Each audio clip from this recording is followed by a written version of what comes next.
구쌤의 거꾸로 한국사 시즌 3 그 49번째 시간입니다. 이번 시간에는 개항 이후의 경제적 변화와 그리고 외세의 특히 일본의 약탈적 무역 경제 침략에 맞서서 외세의 경제 침략에 맞서서 어떻게 조선의 자본가와 정부는 구국운동을 펼쳤는지 경제적 구국운동에 대해서 살펴보도록 하겠습니다. 개항 이후에 외국 상인들의 국내 시장 침투는 계속됐죠. 특히 일본 같은 경우에는 관세를 내지 않고 자신들 나라의 상품을 팔았고, 그 다음에 우리나라의 양국을 무제한으로 사가지고 갔습니다. 그리고 영사재판권이라고 하는 치해복권을 이용해서 약탈적인 무역 활동을 전개하죠. 이에 계속 당할 수 없었던 조선 정부는 1883년 조일 통상장정이라는 걸 체결하게 됩니다. 우리에게 불리했던 그 무관세를 해결하기 위해서 관세권을 설정을 하게 되고요. 우리 쌀을 무작정 가져가게 되면 우리나라의 쌀이 너무 부족해져서 쌀값이 뛰게 되고 백성들의 삶이 힘들어지겠죠. 그래서 반공령을 선포할 수 있도록 합니다. 너무 쌀이 부족해지면 안 되니까 지방관이 한 달 전에 일본 상인들에게 통보를 하고 그리고 그 지역의 쌀이 바깥으로 그 지역 밖으로 나가지 않도록 하는 것이죠. 대신에 조선 정부는 일본에게 다른 외국에게 최고의 좋은 조건을 주게 되면 거기에 맞춰서 일본에도 그 조건을 맞춰준다라고 하는 최혜국 대우를 일본에 보장해 줘야만 했죠. 그리고 조선 정부도 이제 기선을 구입하고 기선 증기선 말입니다. 그리고 이운사라고 하는 해운 회사를 설립하게 됩니다. 이동하고 운반한다 이런 거겠죠. 그러니까 사람들 세곡을 운반할 뿐만 아니라 화물과 승객까지도 옮길 수 있다. 이런 배를 사고 회사를 설립을 했다는 거죠. 그래서 외세와 외국의 이런 해운사와 경쟁을 하겠다라는 거죠. 마찬가지로 일반 조선의 그 민족 자본가들도 회사를 설립합니다. 근대적인 상회사를 설립하는 거죠.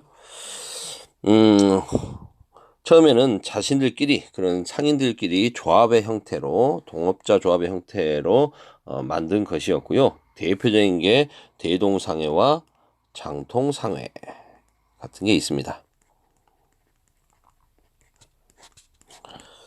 1880년대 초에 이제 만들어지기 시작해서 1894년 청일전쟁 일어나기 전까지 이런 상회사가 무려 30여 개 정도가 만들어졌다고 하니까요. 나름대로 이렇게 회사를 설립하고 근대적인 상업 활동을 하려고 했던 민족 자본가들의 노력이 보이는 부분이죠. 그래서 외국 자본과 나름 경쟁을 했던 겁니다. 1890년대가 되면은 주식회사와 은행 등도 만들어지게 됩니다. 대표적인 게 최초의 민간은행이라고 할 수 있는 조선은행, 그리고 한성은행, 대한천일은행 등이 만들어지게 되죠. 대한천일은행 같은 경우에는 황태자였던 나중에 순종이죠. 많은 지분을 내가지고 출연해가지고 만들었다고 합니다. 이렇게 나름 노력을 했고요. 하지만 이러한 조선 민족 자본가들이 만들어 놓은 회사라든가 주식회사나 은행은 메가타, 일본이 파견한 재정 고문이었던 메가타가 주도했던 화폐 정리 사업으로 큰 타격을 입게 됩니다.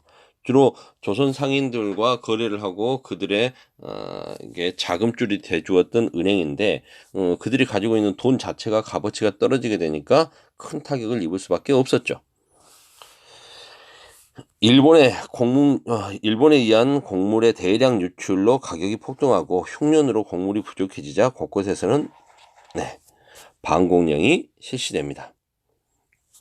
반공령은 지방관이 선포할 수 있습니다. 앞서 말씀드렸듯이 조일 통상장정에 근거해서 1개월 전에 통보하면 금지할 수가 있는 거죠. 수출을 막을 수가 있습니다. 함경도, 황해도, 충청도 등지에서 수십 차례 실시됐고 1800 80년대부터 84년부터 1904년까지 약 20여 년간 기간 동안에 무려 100여 차례나 반공령이 반포됐다고 하니까 돌려 이야기하면 얼마나 일본 상인들이 조선 쌀을 많이 사갔는지 알 수가 있습니다. 함경도 관찰사였던 조병식이 선포했던 함경도 지역의 반공령 1889년에 있었는데요. 이게 굉장히 유명해진 이유는 한 달 전에 정부를 통해서 외교 담당 관청을 통해서 반공령을 실시를 했는데 알리고 실시를 했는데 일본이 나 이거 한 달 통보 늦게 받았다 라고 이렇게 따지고 들어가지고 오히려 이 반공령을 철회시켰고 배상금까지 받아가게 되는 사건이 발생하게 됩니다. 그만큼 우리의 경제적인 상황은 아랑곳하지 않고 일본은 어떻게든 자신들의 이익을 위해서 혈안이 되었음을 알 수가 있죠. 자, 이렇게 되자 이제 정부의 힘만으로는 안 될 것 같습니다. 민간에서도 나서서 이렇게 상권과 이권을 수호하기 위한 외세의 경제 침탈에 맞서서 우리의 상권을 지키고 우리의 이익이 되는 권리를 지키려는 운동이 펼쳐지죠. 먼저 상권 수호 운동. 1882년 이모군란 이후에 청나라와 조청 상민 수륙 무역 장정이라는 걸 체결하게 되는데요. 이 때문에 이제 청나라 상인들이 서울에 진출할 수 있게 되죠. 더불어 일본도 최국 대우를 주장하며 자신들도 서울의 서울시장에 진출하게 됩니다. 그래서 서울까지 청나라와 일본의 상권이 확대되자 이제 서울의 시전 상인들 외국 상인들 퇴거하라 라고 요구하면서 자신들의 시장을 문을 닫는 철시투쟁을 펼치고요. 대한제국이 수립된 이후에는 이제 황제의 나라지 않습니까? 황국의 중앙시장, 서울이겠죠? 총상회를 설립합니다. 황국중앙 총상회를 설립해서 외국 상인들의 서울 진출, 상권 침투에 맞서서 상권 수호운동을 펼치게 되는 거죠. 독립협회가 중심이 되었던 이권 수호운동. 독립협회는 만민공동회, 관민공동회 등을 열어서 여론을 모아갔지 않습니까? 특히 만민공동회를 개최해서 러시아의 이권 침탈에 주로 저항을 했다. 이건 독립협회를 다루면서 이미 설명을 했었죠. 그래서 러시아의 전령도 조차 요구를 저지했고 이 부산 앞에 있는 지금의 영도라고 불리는 곳이지 않습니까? 그리고 한러은행을 폐쇄하는 활동에 성공하기도 합니다. 뭐 그뿐만이 아닙니다. 뭐 프랑스와 독일이 우리나라에서 가져가려고 했던 광산 채굴권 이런 요구 등도 막아내기도 했습니다. 그 다음 1904년 러일전쟁이 터지고 일본은 조선의 황무지를 개간하겠다고 하면서 황무지 개간권을 요구하죠. 이건 애국개몽운동 시간에 우리가 배웠습니다만 보안회가 활동을 해서 그걸 막아냈지 않습니까? 그리고 정부 관리들이 그러면 너희들이 할 필요 없다 우리가 하면 된다라고 하면서 정부 관리들이 중심이 돼서 농광회사를 설립하기도 했었죠. 을사늑약이 체결되고 이제 조선의 일제의 통감부가 만들어지자 그동안 일본은 우리나라에서 개혁 정책을 펼치기 위해서 개화 정책을 펼치기 위해서 차관 좀 빌려주세요 라고 했을 때는 계속해서 그걸 잘 빌려주지 않고 그러더니 이제는 한국을 자신들의 식민지로 만들기 위해서 뭐 경찰 기관도 만들어야 되고 관공서도 만들어야 되고 필요한 식민지배의 토대를 구축할 필요가 있었죠. 그렇게 해서 갑자기 자기 나라의 돈을 막 빌려주기 시작합니다. 대한제국 정부에. 그러게 되면 대한제국 정부의 빚이 갑자기 확 늘어나겠죠. 1907년 같은 경우에는 국채가 거의 1,300만 원 정도 됐다고 합니다. 당시 돈으로. 이게 대한제국의 거의 1년치 예산이었습니다. 1년치 예산에 맞먹는 막대한 돈이 일본에 의해서 차관으로 들어오게 되는 거죠.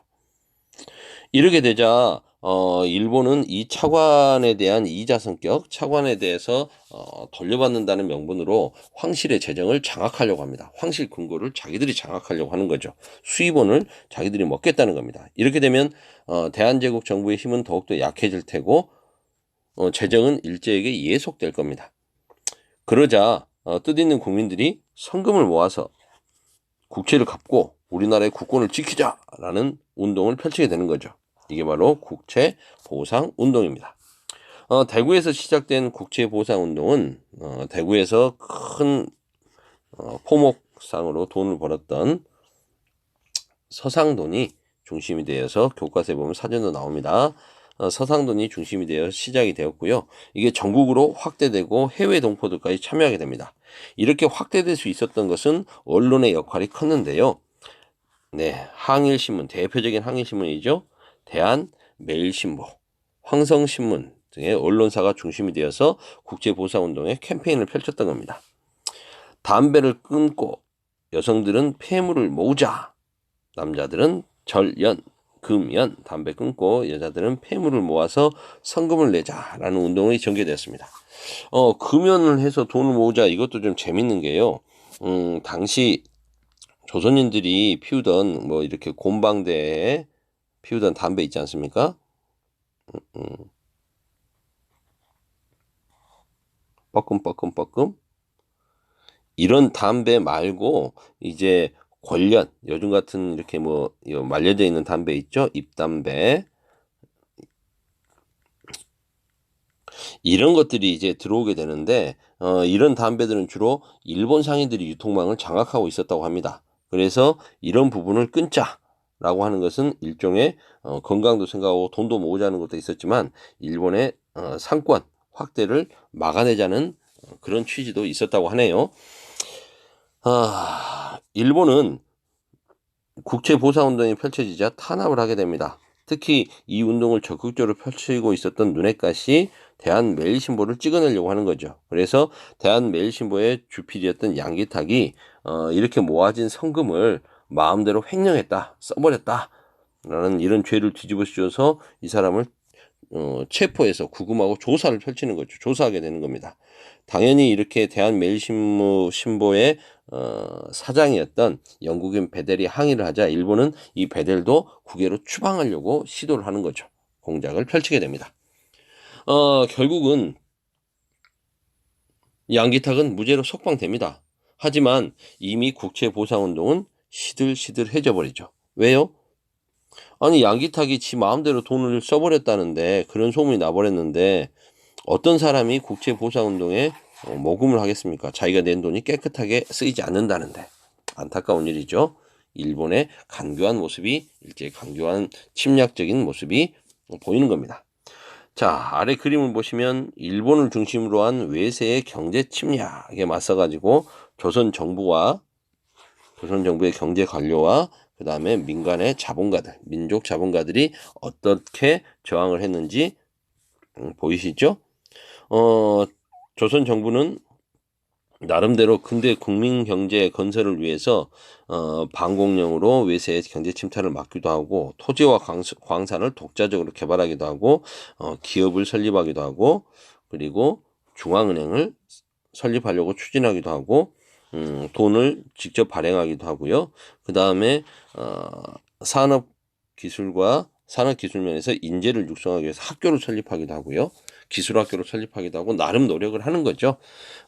근대적인 국민경제 건설을 위해서 민족 자본가들은 상회사를 설립하기도 하고요. 합자회사도 만들고 공장도 만들고 민간 은행도 만들고 국채 보상운동도 펼치고 외국 상인의 내륙 상업활동 금지를 통한 상권 수호운동을 펼치고 이런 노력들을 했다는 겁니다.